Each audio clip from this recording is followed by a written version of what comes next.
Hello friends, good evening everyone. Welcome to back my YouTube channel World Guru Janman Prasad. I hope that आप बहुत अच्छे होंगे और आपकी तैयारी भी बहुत अच्छी होगी। आज हम आपके लिए लेकर आए हैं हिंदी व्याकरण का नेक्स्ट टॉपिक। तो शुरू करते हैं आज का नेक्स्ट टॉपिक। पिछले वीडियो में हमने देखा था स्वर में हमने देखा था संयुक्त स्वर, विसर्ग, अनुस्वार। आज हम शुरू करें अनुनासिक। अनुनासिक का मतलब होता है चंद्रबिंदु। इस तरीके से होता है ये चंद्रबिंदु, ये ऊपर लगाते हैं। जिस ध्वनि के उच्चारण में हवा नाक और मुंह दोनों के द्वारा बाहर निकलती है उसे अनुनासिक कहते हैं। इसे चंद्रबिंदु भी कहा जाता है। जैसे उदाहरण है इसका आंचल, ये चंद्रबिंदु लगा के आंचल इस प्रकार लिखते हैं इसको। उसके बाद है ऊंट को इस प्रकार लिखते हैं अपन, ये चंद्रबिंदु लगा के ऊंट। इसी प्रकार आँच को चंद्रबिंदु लगा के ऐसा लिखते हैं। इसके अलावा जैसे ऊंगना, ऊंघना, इसमें चंद्रबिंदु। इसके अलावा मैं इस तरह साइड में चंद्रबिंदु लगता है। तो इस प्रकार की जो ध्वनियां निकलती हैं उनको हम अनुनासिक कहते हैं, जिसमें चंद्रबिंदु का प्रयोग किया जाता है। कहने का तात्पर्य यह है कि जितने भी शब्द अगर उनके अंदर चंद्रबिंदु का प्रयोग होता है तो उसे अनुनासिक ध्वनि कहा जाता है। बढ़ते हैं नेक्स्ट टॉपिक पर।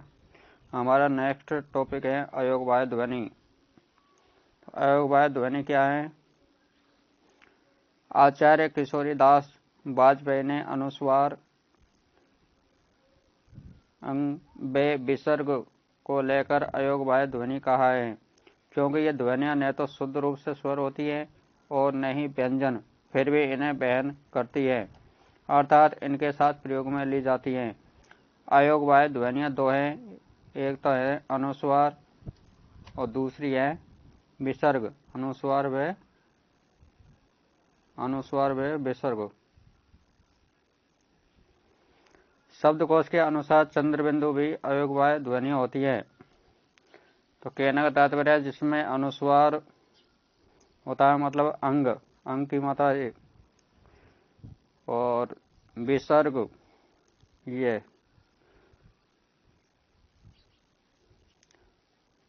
इन चिन्हों का प्रयोग किया जाता है, उन्हें अयोगवाय ध्वनि कहा जाता है। और इसमें चंद्रबिंदु को प्रयोग भी होता है। ये इन तीनों का प्रयोग जहाँ पर होता है उसे अयोगवाय ध्वनि कहते हैं।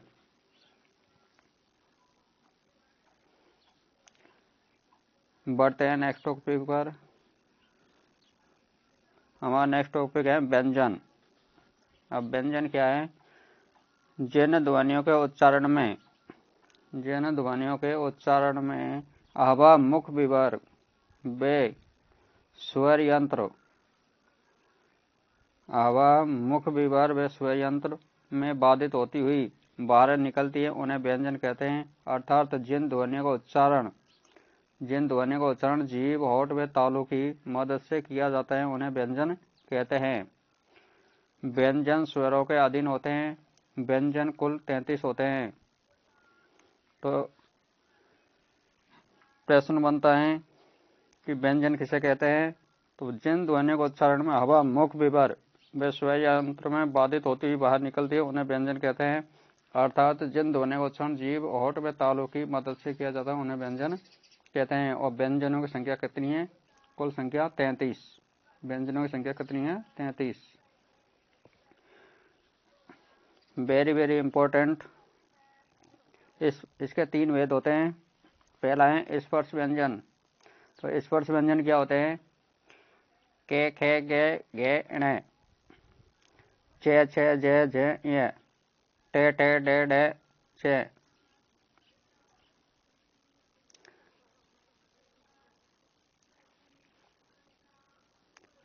यहाँ अणे भाई, चे की जगह ये अणे, मिस्टेक। ते, थे, दे, दे, ने, पे, फे, पे, भे, में, इनको हम स्पर्श व्यंजन कहते हैं।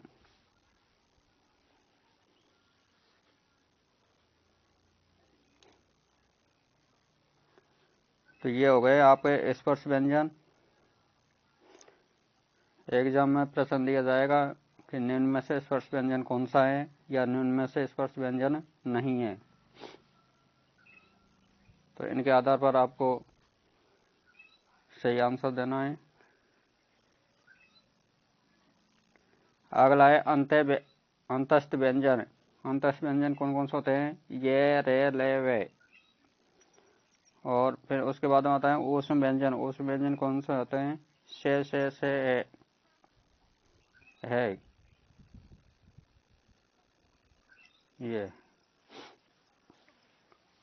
दोनों ही एग्जाम की दृष्टि से इम्पोर्टेंट है, वेरी वेरी मोस्ट।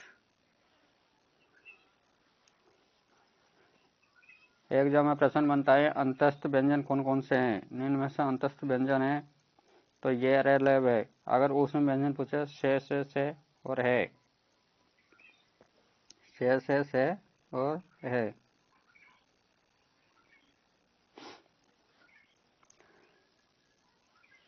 अब इनको पहला है उच्चारण स्थान के आधार पर व्यंजनों का वर्गीकरण।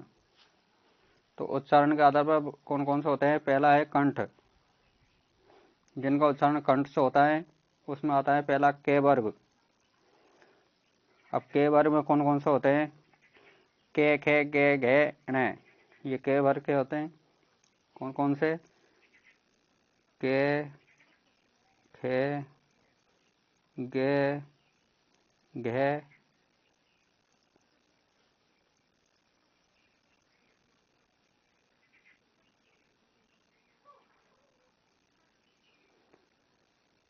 घे और णे, ये के वर्ग। और इसके बाद में ए और आ, ये तो हो गया कंठ के आधार पर। दूसरा आता है तालु। तालु में आता है चे वर्ग। चे वर्ग में कौन कौन से होते हैं? चे, छे, जे, झे, ए। उसके बाद में ई, बड़ा ई, ये और से, इनका उच्चारण स्थान कौन सा है? तालु। उसके बाद में आता है तीसरा आता है मोर्दा। मोर्दा में आता है टे वर्ग। टे वर्ग में कौन कौन से हैं? टे, ठे, डे, ढे, णे और री, रे, उससे। उसके बाद में होता है चौथा है दंत। दंत में आता है आपका ते वर्ग। ते वर्ग में कौन कौन से होते हैं? ते, थे, दे, धे, ने और ले, से और जे। यहाँ जे नहीं, जो नहीं, जे।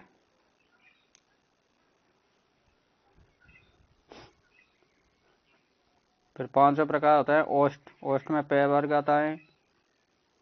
पे में पे, फे, वे में। उसके बाद में ऊ, बड़ा ऊ।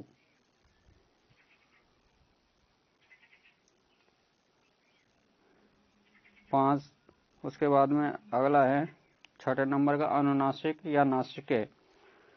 अनुनासिक या नासिके हमने पहले ही पढ़ा था कि जिस ध्वनि को उच्चारण में हवा नाक और मुंह दोनों के द्वारा बाहर निकलती है उन्हें अनुनासिक या नासिक स्वर कहा जाता है। इनमें कौन कौन से होते हैं? इन्हें, इन्हें, ने और मैं।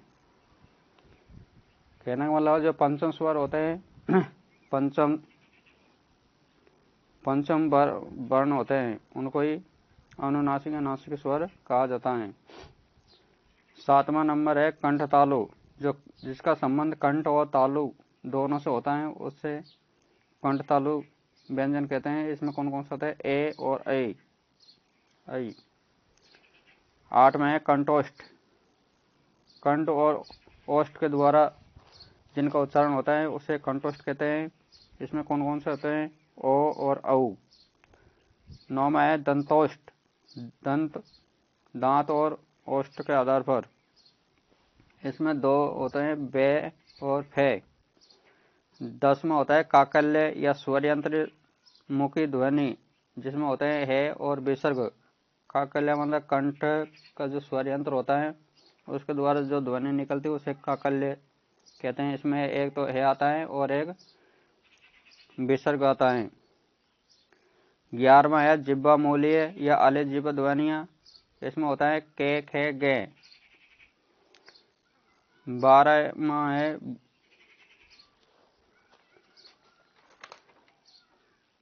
बतड़ ध्वनि।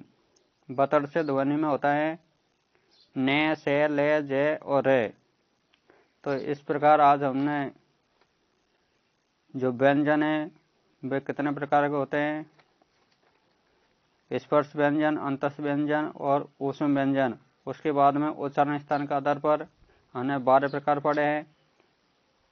अगले वीडियो में हम देखेंगे उच्चारण प्रयत्न के आधार पर व्यंजनों का वर्गीकरण।